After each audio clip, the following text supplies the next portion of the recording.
disant succès ont été contredits par d'autres études. Votre propre traitement, d'ailleurs, fait l'objet de débats. Alors, lorsqu'on compare votre série de malades à celle des malades traités avec d'autres protocoles, vous avez à l'évidence les meilleurs résultats et l'histoire est en train de vous donner raison puisque les chiffres infléchissent et qu'on va atteindre pratiquement le niveau zéro. Pour nous, vous êtes un visionnaire. Alors, vous vous êtes forgé cette notoriété avec le coronavirus. Vous êtes toujours sorti des sentiers battus et vous avez déclaré que cet épisode est en train de se résoudre et que l'épidémie du coronavirus est en train de se terminer. Est-ce que vous persistez et vous signez? Dans tous les pays sur lesquels on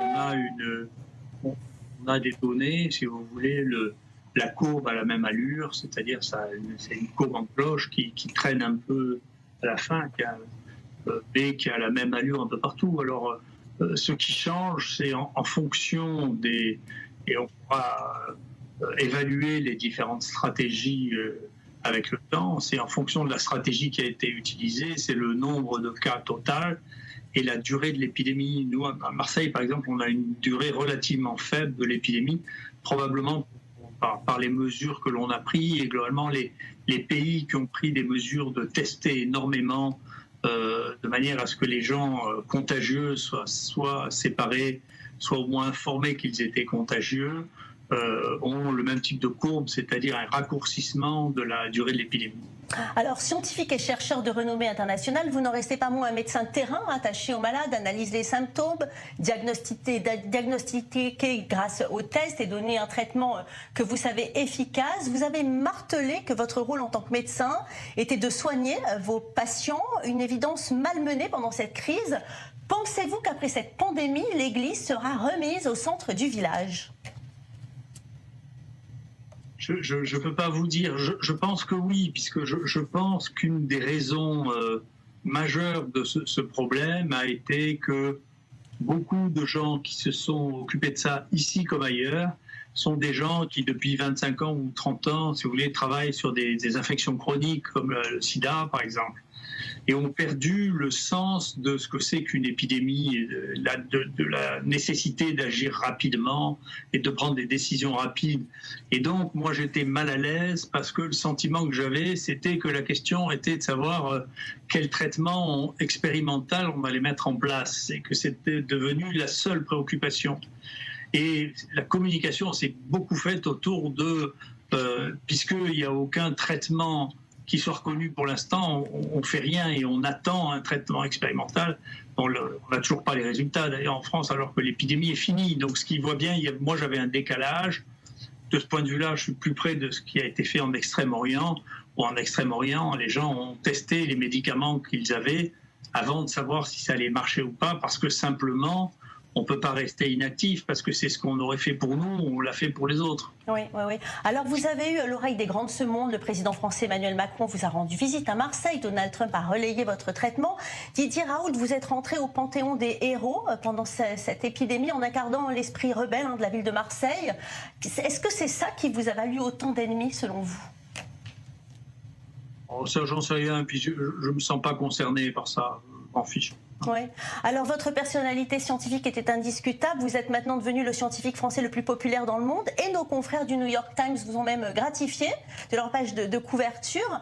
Vous intriguez, professeur Raoult. Vous savez, les gens qui sont normaux n'intéressent personne. C'est la vie qui est comme ça. Ceux qui sont pas normaux, à la fois ça les excite et ça les amuse. Parce que c'est pas nouveau, si vous voulez. Parce que vous avez été très largement critiqué par beaucoup de vos confrères à cause de votre traitement justement à base d'hydroxychloroquine et d'azithromycine. Pourquoi ce traitement a-t-il été à ce point critiqué alors qu'il est prescrit depuis plus de 80 ans, qu'on connaît les effets secondaires, d'autant qu'aujourd'hui, indiscutablement, c'est le traitement qui semble-t-il le plus prescrit dans le monde, mais au-delà des frontières de l'Hexagone. Professeur Raoult, je ne comprends pas bien. C'est quoi? C'est une affaire de lutte d'ego? C'est une affaire de gros sous? Quelle réponse vous pouvez nous donner? Je ne sais pas. En plus, vous savez pourquoi c'est toujours compliqué, c'est toujours multifactoriel. Je vous dis, il y a plusieurs choses. Il y a un premier problème de fond qui est le repositionnement des molécules anciennes. Moi, je crois beaucoup qu'on a utilisé des molécules qui étaient des molécules naturelles au départ. Il faut rappeler que la chloroquine, c'est une molécule naturelle au départ. depuis un siècle et demi, si vous voulez, dont on a maintenant tout un capital de molécules qui peut être utilisé pour bien d'autres choses que ce pourquoi on les a testés. Moi, ça fait plusieurs années que je travaille sur le repositionnement de molécules, en particulier des antibiotiques comme antivirales. Et ça fait des années que c'est extrêmement difficile. Par exemple, nous, on avait avec le numéro 1 du Zika dans le monde, qui est un de mes anciens élèves qui s'appelle Didier Musso, tester l'azithromycine sur le Zika, ça marche merveilleusement. On cherche un médicament nouveau qui puisse traiter les femmes enceintes pour pas qu'il y ait de microcéphalie, c'est le médicament parfait. Publier ce papier dans un journal de haut niveau a été juste impossible. Impossible. Et donc, c'était encore une autre histoire. Donc, il y a, si vous voulez, si vous dites maintenant, alors qu'on dépense des centaines et des centaines de millions pour trouver de nouvelles molécules, que vous savez, il suffit de recycler des molécules anciennes qui sont génériquées et qui ne coûtent rien, vous sciez toute une branche de la science qui s'est développée depuis 20 ans, hein. Et donc, vous avez les plus grandes difficultés à trouver des gens qui regardent ça avec un œil favorable. Ensuite, tous les changements, vous savez, moi j'ai été à l'origine d'une dizaine de changements majeurs dans la microbiologie, hein. Donc, tous les changements entraînent une adversité. Là, ça atteint un degré parce que l'épidémie est mondiale. Mais, vous savez, j'ai eu les mêmes problèmes quand on a inventé un champ qui s'appelle la paléomicrobiologie, c'est-à-dire le diagnostic des épidémies anciennes sur la peste, ce qu'on nous a fait pendant 15 ans, y compris sur Wikipédia, y compris la BBC qui disait qu'on racontait des bêtises. Vous savez, on a l'habitude de ça. Quand on a trouvé les virus géants, les gens nous disaient que c'était juste une exception, que ça n'avait aucun intérêt. La vie est comme ça, hein. Donc, si vous ne voulez pas susciter de réactions, il ne faut rien faire. Et plus les réactions sont importantes, plus c'est important. Les réactions sont proportionnées à l'enjeu intellectuel et moral. Mais si ce qui est possible, l'hydroxychloroquine est un médicament relativement général pour les infections virales respiratoires, si vous voulez, ça veut dire qu'on avait quelque chose sous la main depuis 70 ans qu'on n'a pas testé. Il est possible qu'il y en ait d'autres de molécules aussi banales qui est un effet qu'on n'ait jamais testé parce qu'on avait une vision très imbécile, si vous voulez, de séparation des virus, des bactéries, et qu'on n'a pas testé les molécules qui marchaient. Par exemple, le premier médicament qui a été utilisé pour le sida marche très très bien sur les bactéries, en particulier les bacilles multirésistants. Voilà quelque chose qui pourrait être... On n'arrive pas à comprendre pourquoi personne ne se saisit de cette question, mais c'est parce qu'il est génériqué. Qui va le distribuer? Donc tout ça heurte à la fois un modèle économique, pas que des intérêts, hein. Comment on développe une molécule qui n'est plus rentable? On ne sait pas le faire dans notre monde. On a développé des molécules qui étaient nouvelles, mais une molécule qui est ancienne et qu'on réutilise à quelque chose. Ouais. Ce que les Américains appellent le repositioning. On ne sait pas bien le faire, donc il y a une hostilité par rapport à ça. Et puis, cette habitude qu'ont les gens de participer à des études multicentriques organisées par les laboratoires, ça a généré peut-être, je sais pas, une proportion extraordinairement importante des gens qui ont maintenant fait une forme de recherche en maladies infectieuses. Et donc, si vous leur demandez si maintenant on va arrêter de faire ça, il y a des gens qui se demandent ce qu'ils vont faire. Vous voyez. Oui. Alors, vous êtes devenu une véritable icône. On a pu voir, par exemple, des scènes de liesse à Marseille, alors que vous étiez dans votre voiture. Une personne s'est même fait tatouer votre visage sur sa cuisse. Hein. Je pense que vous êtes au courant. Est-ce que vous comprenez les réactions que vous avez suscitées parmi les Français pendant cette période trouble? Non, je ne sais pas. Si vous voulez. Après, je crois que régulièrement, il y a des moments où on a besoin d'avoir une incarnation de quelque chose que les gens sentent comme étant troublé, ou comme étant dangereux, ou comme étant inquiétant. Donc, vous savez, je ne sais pas, l'année dernière, c'était Greta Thunberg qui incarnait la peur des modifications climatiques, si vous voulez, qui est devenue une icône. Je ne veux pas du tout me comparer à elle, hein, mais ça veut dire qu'au bout d'un moment, on a besoin d'identifier quelque chose dont on perçoit que ça représente un changement ou un besoin de changement dans le monde. Ouais. Vous êtes un microbiologiste de renommée internationale, je le redis. Vous avez de nombreux travaux majeurs à votre actif. Pour certains, vous êtes le champion du monde de la médecine. Et pour d'autres, le docteur Maboul dessiné. Alors, comment jugez-vous, docteur Raoult, le traitement médiatique de cette crise? Je ne juge pas et je n'ai pas d'opinion. Là aussi, je pense qu'il y a une révolution qui explique beaucoup de tensions, si vous voulez. Je pense que je suis désolé pour les médias traditionnels, mais je pense que les médias traditionnels sont en train de rentrer en conflit frontal avec les réseaux sociaux et YouTube, par exemple, comme chaîne d'information.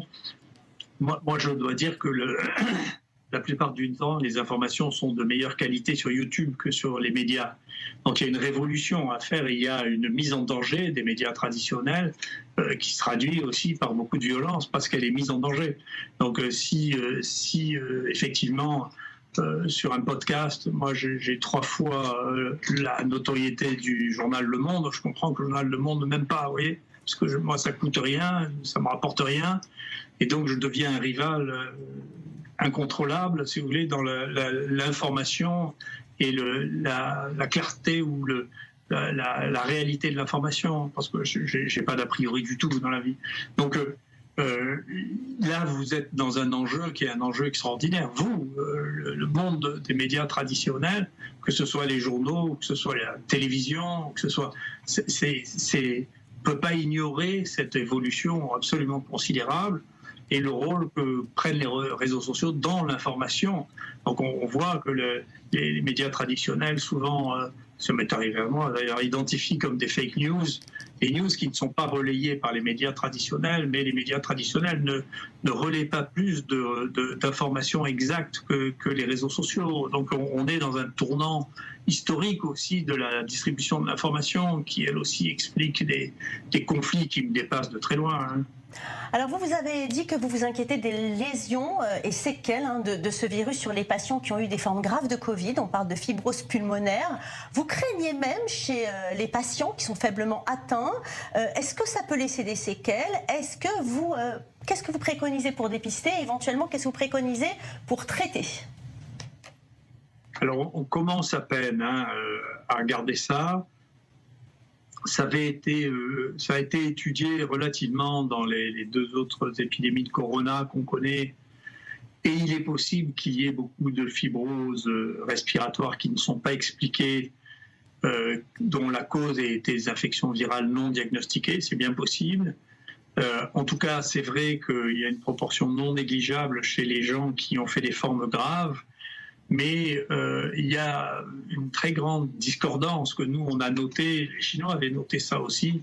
Je pense qu'il n'y a que nous, les Chinois, qui ont fait ce travail de faire systématiquement des scanners à basse dose, de manière à peu irradier les gens, chez les gens qui étaient relativement peu symptomatiques. Et il y a une discordance considérable entre l'état des lésions et l'état clinique au départ. Il y a des gens qui ont l'air d'aller très bien au départ, et qui ont des lésions au scanner très importantes. Donc on est en train de regarder chez ces patients s'il y a une évolution vers la fibrose, et c'est une des vraies questions. Ça voudrait dire qu'il y a des gens, y compris, qui n'auraient pas été diagnostiqués parce qu'ils étaient peu symptomatiques et qui n'auraient pas été testés, qui pourraient évoluer vers des cirrhoses.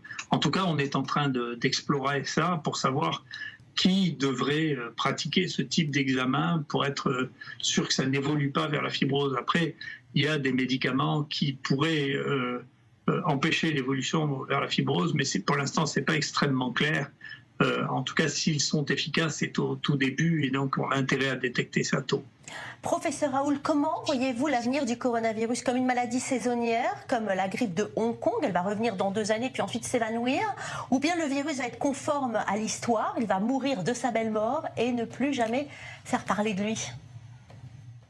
J'en sais rien. Vous savez, puis je devine jamais rien, et je prédis jamais rien, et je ne fais pas de modèle de prédiction. Tout ce qu'on peut faire, c'est comparer les choses par rapport à d'autres histoires qu'on a connues. J'en sais rien du tout. Ça dépend de phénomènes que l'on ne connaît pas. C'est-à-dire, pour l'instant, on n'a pas trouvé de portage chronique chez les humains, donc ça veut dire que ou bien alors le virus circulera autour de la Terre et reviendra dans les pays où il est déjà passé, ce qui est possible, ce qui ne paraît pas très évident pour l'instant, parce qu'on n'a pas l'impression qu'il y a eu de deuxième épidémie où que ce soit. Quand les épidémies ont été finies, il y a des cas sporadiques, quelques cas groupés, mais il n'y a pas de deuxième épidémie. Donc on n'a pas cette impression-là. Et puis, donc si la diffusion ne s'est faite que par les hommes, et qu'il n'y a pas de porteur chronique, bien entendu, la maladie peut disparaître. Mais il est possible, encore une fois, que vous voyez, l'Inde a un début très décalé et peut-être qu'on aura des cas secondaires qui reviendront d'Inde, je ne sais pas, cet été. Je ne sais pas, c'est imprévisible. Il y a beaucoup de maladies respiratoires qui sont saisonnières dans les pays, tels que l'Europe du Nord ou dans les pays de la zone tempérée.